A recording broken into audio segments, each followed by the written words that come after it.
AMD plans to replace the AGESA firmware with an open-source alternative to openSIL. One of the most important functions of the embedded software of a modern PC and BIOS system is to initialize the main hardware components before switching to the operating system boot procedure. AGESA, which is AMD's own initialization library, will soon be replaced by a better alternative. AGESA runs platform initialization procedures on AMD UEFI-based motherboards, starting with the first generation of Zen processors. AGESA runs CPU cores, chipset, memory, and other hardware subsystems, and is an integral part of the UEFI firmware installed on AMD motherboards. However, as Raj Kapoor highlighted in a recent presentation, AGESA has its own challenges when it comes to compatibility, tight integration with the aforementioned UEFI firmware, and of course security. AMD is currently facing a challenge trying to meet changing market needs and opportunities, as the company essentially needs a new initialization library that is better than AGESA.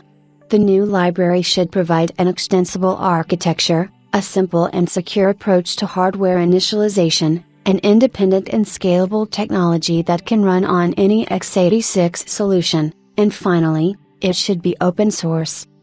The alternative to AGESA is called openSIL, which stands for Silicon Initialization Libraries.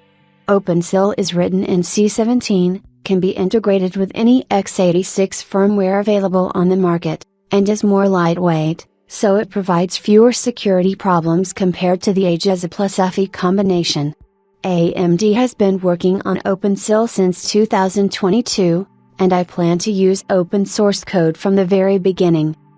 Right now, AMD is still introducing openSIL as an experimental initialization library compatible with 4th generation EPYC processors.